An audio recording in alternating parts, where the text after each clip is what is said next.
হাসে আর কয়, আমি জানি তুই আমারে জবাই দিতে পারবি না, কারণ আমি তোরে স্কুলে পড়াইছি,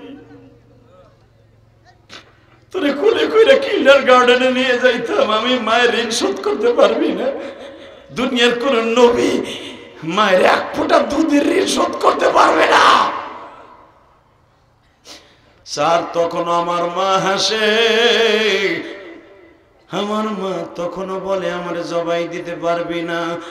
এই কথা বলার সঙ্গে সঙ্গে আমি মায়ের চোখ মুখটা বেঁধে ফেললাম। পুলিশ তখন বলে, এরপরে কি করলি? স্যার আমি মুখটা বাঁধার পরে আমার মা আমারে বারবার বলে, আনোয়ার রে, আমি বুঝে ফেলেছি তুই আমারে জবাই দিবি। বাবা আমি তোরে অনুরোধ করে বলছি, আমার মুখের বান্ধনটা ছেড়ে দে, চোখের বান্ধনটা ছেড়ে দে। পুলিশ জিজ্ঞেস করে, কেন ছেড়ে দিবি? বলছে, বলে স্যার আমার মা বারবার বলতেছিল স্যার আমি আপনার কাছে বলতে পারবো না। কেন বলতে পারবি না? সব বলেছস বল। বলে স্যার আমার মা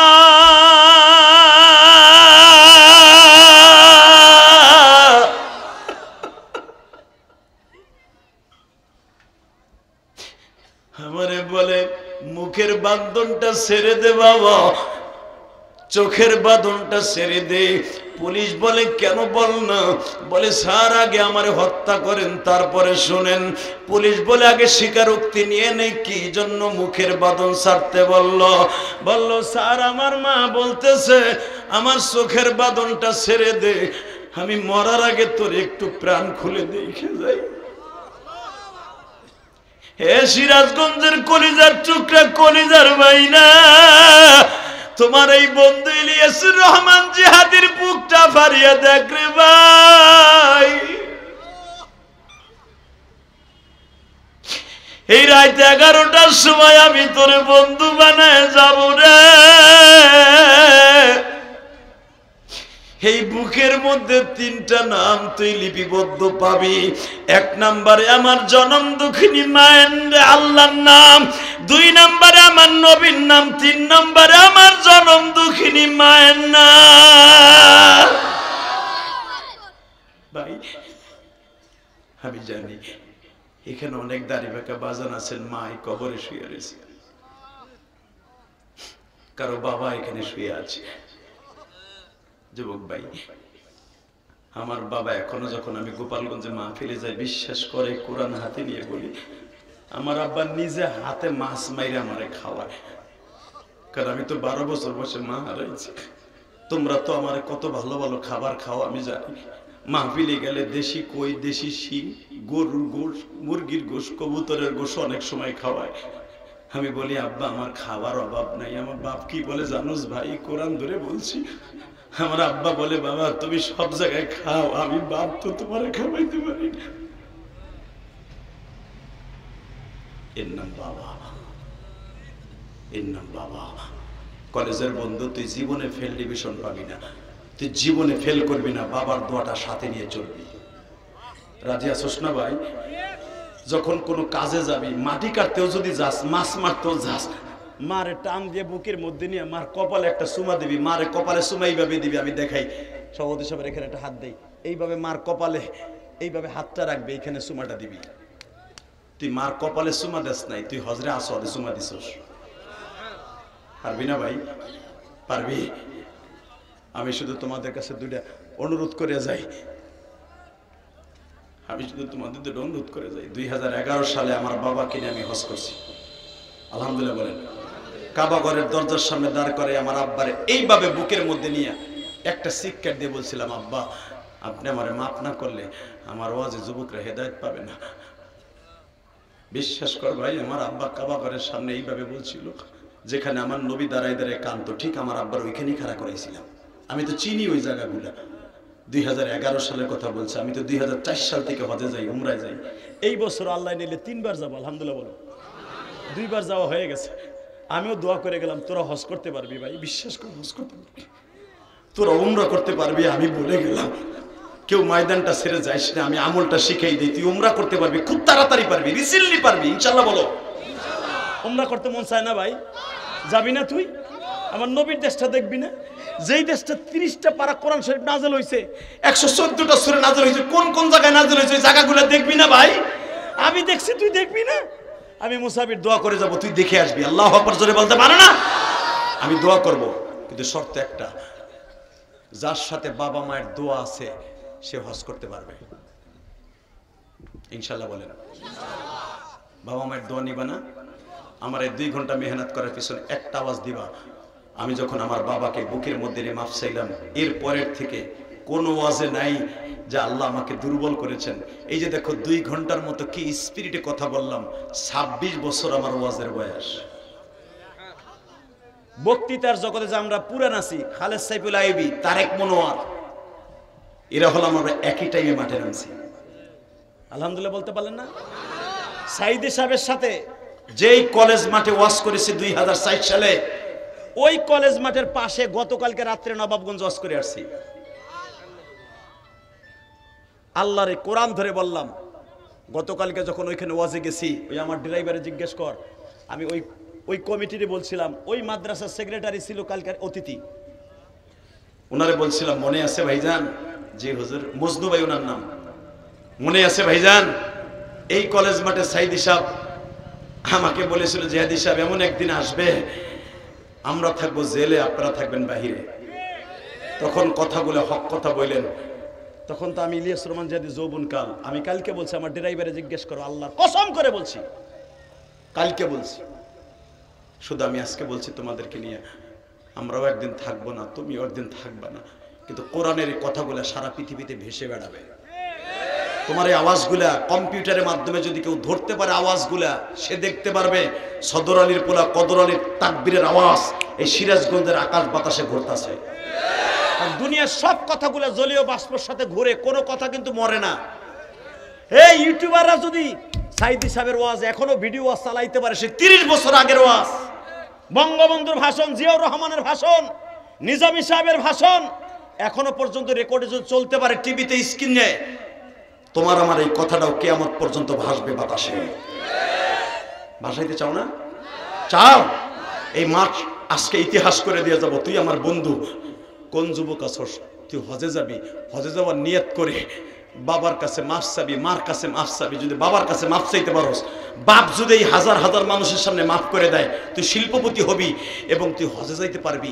হজে যাওয়ার নিয়ত করে 30টা সেকেন্ডে কোন যুবকটা আসর আমার লাগে ওয়াদা দেবি, হুজুর এই মাঠের মধ্যে বই আমার আব্বার কাছে আমি মাফ চাবো। কেউ আসো? দাঁড়াও তো, দাঁড়াও। কে আসো বাবার কাছে মাফ চাইবা? দাঁড়াও, দাঁড়াও। কে বাবার কাছে মাফ চাইবা? দাঁড়াও। আমি তোরে বন্ধু বানাবো, যদি আমি জান্নাতে যাই তোরে লয়ে যাবো। আমি ওয়াদা কি করে রাখলাম এই হাজার হাজার মানুষের সামনে। কে বাবার কাছে মাফ চাইবা? কে বাবার কাছে মাফ চাইবা? কে মায়ের কাছে, মহিলা প্যান্ডেলে মার কাছে মাফ চাইবা? দাঁড়াও। আমি বললাম তুমি বাইজিদ বুস্তামি হয়ে যাবা। যে ছেলেগুলো দাঁড়াইছে, এই ছেলেদের মধ্যে কি একজনও বাবা আছে এই মাঠের মধ্যে? বাপ বেটা একসাথে আছে এখানে? যে আমার আব্বাই মাঠে আছে? দাঁড়ান তো, একটা বাবা দাঁড়ান তো, একটা বাপ দাঁড়ান তো, যে আমার ছেলে দাঁড়াইছে। এই হাজার মানুষের সামনে বাপ ছেলেটারে মাফ করে দিবেন? দাঁড়ান তো। আপনি দেখতেছেন না আপনার ছেলেটা দাঁড়াইছে, এমন কি আছে? দাঁড়ান তো, দাঁড়াও।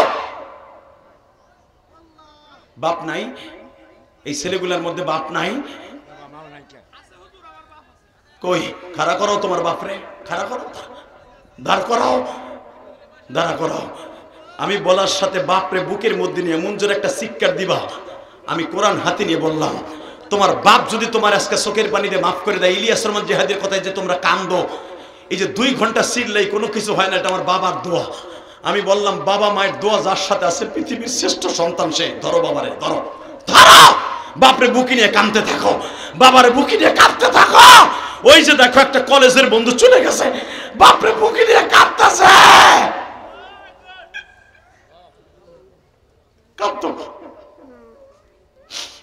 আল্লাহ দেখো বাবারে বুকি নিয়ে কান্দে।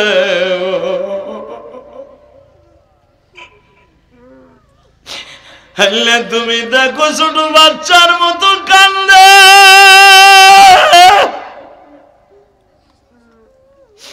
আল্লাহ যাদের বাবা নাই তারা কার কাছে মাপ চাইব? তুমি যদি এদের মাফ না করো কে মাফ করবো মালিক?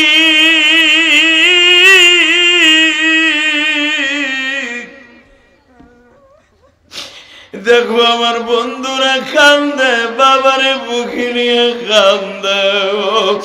মহিলা প্যান্ডেলে আমি আমার মাদেরকে বলবো, মা আমিও তো একটা মা হারা সন্তান। মা ও মা, তুমি তোমার মাকে বুকে নিয়ে মাপ চাইয়া লও গো মা।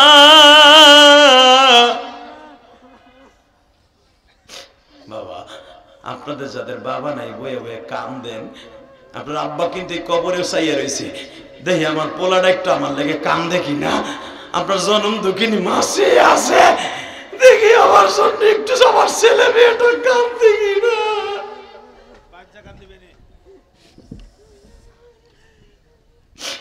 আল্লাহ, আমার যে বাজানদের বাবা নাই তারা বসে বসে কান্দে, তোমার কি দয়া লাগে না? আল্লাহ, তুমি না কোরআনে কইছো ফালইয়াজহাকু কালিলা ওয়ালিয়াবকু কাসীরা, বান্দা বেশি করে কানবি, আমি হাসি পছন্দ করি না। কোরআন শরীফের কথা। এ কলিজার ভাইরা, কলিজা হাত দুটো আসমানের দিকে দিয়ে আল্লাহকে জোরে একটা ডাক দাও তো, আল্লাহকে জোরে একটা ডাক দাও, ডাক দাও, ডাক দে ভাই, জোরে একটা ডাক দে, ডাক দে।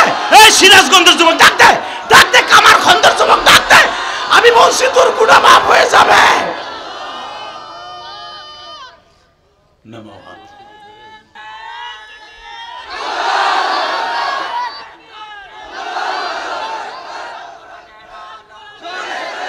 বাস বাস,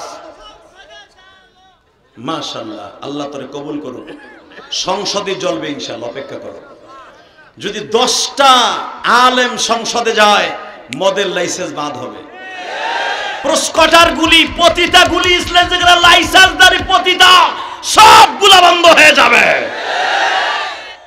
রাজি আছো না কলিজার ভাইরা? রাজি আছো? ইসলামী স্টেট কায়েম হোক বাংলাদেশে, এটা চাও না? আল্লাহ কবুল করেন, সুবহান আমিন। তাহলে আলেম ওলামার পক্ষে কথা বলতে হবে কি হবে না? বাংলাদেশে কোন একজন আলেমকে যদি কেউ ইন্ডিকেট করে কথা বলে, খারাপ খারাপ কোনো একটা কথা আওয়াজ দেয়, পরে থাপড়াইতে গাল ফাটাই ফেলবে। বন্ধুরা রাজি আছো না তোমরা? কিন্তু আর একটা কথা আমার সাথে ওয়াদা দিতে হবে, যতদিন বাঁচবা 5 ওয়াক্ত নামাজ পড়বা। উঠাও হাত দুটো, উঠাও উঠাও উঠাও। আল্লাহ তুমি আমার ভাইদেরকে 5 ওয়াক্ত নামাজি বানায় দাও। নামাও হাত। আর একটা ওয়াদা আমার সাথে দিবা, যার যার এই পৃথিবীতে শান্তি কামি করতে চাও, জান্নাতে যেতে চাও, তাদের দুইটা পাও ধরে বলবো মা বাবার খেদমত করবা। উঠাও হাত তুলো, আল্লাহ হাতগুলা কবুল করো। নামাও হাত। 3 নম্বর আর একটা ওয়াদা আমার সাথে দিবা, আমি তোমার জন্য দোয়া করে যাব, তুমি ভালো রেজাল্ট করবা, তুমি বাইজিদ বুস্তামির মতো ওলি হয়ে যাবা। সে কাজটা হলো, আমি গুনাহগার মুসাফিরের সাথে মুনাজাত না করে কেউ ময়দান ছাড়বে না। কে কে রাজি আছো? দেখে আল্লাহকে হাত তুলে দেখো তো। আল্লাহ তুমি কবুল করো, আমার এই কলিজার টুকরা যুবকদেরকে মাফ করে দিয়া। এ কলিজার যুবক ভাইরা, হাত দুইটা নামাও। আমি তোমাদের ওয়াদা কেন নিলাম জানোনি? যদি আমি গুনাহগারের সাথে হাত তুলে মুনাজাত করে যাইতে পারো, তুমি জীবনে যা চাইবা, আমি মুসাফিরের দোয়া যদি কবুল হয় আল্লাহ দিতে পারে। কি একসাথে মুনাজাত করতে আমার সাথে অসুবিধা নাই তো? শুধু আমার সাথে একটা ওয়াদা দিবা, 5 ওয়াক্ত নামাজ পড়বা, মা বাবার খেদমত করবা। ইনশাআল্লাহ। মা বাবার খেদমত করতে যেয়ে যদি তোমার জীবনে লস হয়ে যায় তাও করবা। তোমরা দেখো নাই, আজ থেকে 4-5 বছর আগে একটা ছেলে তার মায়ের জবাই দিছিল, শোনো নাই? রংপুর পাটগ্রামে একটা ছেলে তার মাকে কোন কোয়ালিটিতে জবাই দিয়েছে। কয়েকদিন আগে একটা কলেজের ছেলেকে, নিরপরাধ একটা ছেলেকে মায়ের হত্যাকারী হিসেবে সাজাইছিল। যারা সাজাইছে কলেজের বন্ধুরা, এটা তোমাদের জন্য একটা অপমানজনক ছিল। আল্লাহ সত্য প্রকাশ করে দিয়েছে, আলহামদুলিল্লাহ বলেন। আমি ওই ছেলেটার বিরুদ্ধে কথা বলেছিলাম, আমি নিজে, আমি ওর বিরুদ্ধে কথা বলেছিলাম। যেদিনকে হলো সত্য উদ্ঘাটন হয়েছে, আমাদের কলেজের থেকে ওই ভাইয়ের জন্য দোয়া করি, আল্লাহ তুমি ওকে মাফ করে দিও, ওই কলেজের বন্ধুটারে মাফ করে দিও। ওর জীবনটা তছতছ করে দিত। একটা কলেজের লাইফস্টাইল, একটা ছেলের লাইফস্টাইলকে জীবনের তরে বিদায় করে দিয়া, এর 4টাখানি কথা না। আল্লাহ সত্য উদ্ঘাটন করেছে, জালিমের বিচার হোক আমরা চাই। ইনশাআল্লাহ বলো। তবে আমি ওই যুবকের বিরুদ্ধে কথা বলবো কোরআন বুকে নিয়ে ওয়াদা দিছর মোনাজাত না করে যাবি না, যদি মোনাজাত না করে যাস আমি কষ্ট পাবো, আল্লাহ বেজার হবে। শুধু আমার থেকে তোর সাথে একটা বন্ধুত্ব করবো আজকে তোর সাথে একটা সুন্দর সম্পর্ক করার জন্য আমি তোদের কাছে দুইটা ওয়াদা চাইবো। এক নম্বরে এই কোরআনের জন্য জীবন দিতে রাজি আছো না নাই? ইনশাল্লাহ বলো ইনশাল্লাহ। দুই নম্বরে মা বাবার জন্য জীবন দিতে রাজি আছো না নাই? বলো ইনশাল্লাহ। ওই যে পাটগ্রামের ওই ছেলে, ওর নাম ছিল আনোয়ার, তোমরা জানো, হাসবি না যুবক, শুধু এখন মায়ের জন্য দোয়া করবি। তোর মা আমার মা, তোর মেট্রিক পরীক্ষার সময় তোর বাসার কেউ জাগ্রত নাই, কেউ সজাগ নাই, তোর মা তোর চেয়ারের পিছনে বইয়া তোর ডিউটি পালন করছে। বাবা ঘুমাইস না, তুই ভালো রেজাল্ট করবি না। ওই একটা রাত্রের পরীক্ষার সময় যে তুই ভালো রেজাল্ট করছিস, তুই আইয়ে পরীক্ষার সময় তুই যে ভালো রেজাল্ট করছিস, এটার পিছনে একমাত্র অবদান হলো তোমার জনক দুঃখিনী ভাই। বাসার সবাই ঘুমাইলো, তোর মা ঘুমায় নাই, যায় নামাজে বয়ে বয়ে দোয়া করছে, আল্লাহ আমার আব্দুল্লাহর ভালো রেজাল্ট করাই। মায়ের এই ঋণটা কি দিয়ে শোধ করবে? আলহামদুলিল্লাহ বলতে পারলা না? ওই ছেলে মার কাছে বলছে, মা আমি নেশা করবো, আমার টাকা দে। মা বলে জীবন যাবে, তোর নেশার টাকা দেব না। তোমরা জানো, দেখছো, আমি দেখছি আর কাঁদছি। 4 বছর আগে ওই পাটগ্রামের ছেলে, দিবি না তুই, তোর রাত্রে এসে আমি জবাই দিব। নাউজুবিল্লাহ, একটু জোরে বলতে পারলো না? কলিজা, এ কলিজা, কলিজা রে, গান তো ঠিকই তোরা গাছ। আমি তোকে কলিজা বলে আখ্যায়িত করে গেলাম, ওই ছেলের আমি কলিজা বললাম। যেই ছেলে তার মার খেদমত করবি সে আমার কলিজা। কারণ আমার মা আমারে 12 বছর বয়সে রাইখে চলে গেছে কবরে। আমি জানি ওই দুঃখিনী কি, আমি জানি। এ কলিজা, এ কলেজের কলিজা, এই স্কুলের কলিজা, ও আমার বোনেরা, ও আমার বোনেরা। কারণ তোমাকে কলিজা কইলে আবার যুবকরা মাইন্ড করবো। মহিলাকে কলিজা কই না, যুবককে কলিজা কইলেন। আল্লাহু আকবার বলতে পারো না? এ যুবক, ওই ছেলে মা চাবি দেয় নাই বিদায়, টাকা দেয় নাই বিদায়, পাটগ্রাম থেকে ইয়াবা খাইয়া, 2টা ইয়াবা খাইয়া বাসায় আসছে নেশা করে, মাথা ঠিক নেই। পুলিশ জিজ্ঞেস করে, তুই তোর মারে কেমনে জবাই দিলি? বলে, স্যার আমি আসিয়া দেখি আমার মা যায় না মাঝে শুয়ে রয়েছে, আমি আমার মাকে যায় না মাঝে পাইয়া প্রথম আইয়া আমি আমার মায়ের কাপড় দিয়ে পাও 2টা বাঁধলাম। তারপরে তদন্ত সে জিজ্ঞেস করে, তারপরে কি করলি? বলো, স্যার এরপরে হাত 2টা বাঁধলাম, তখনও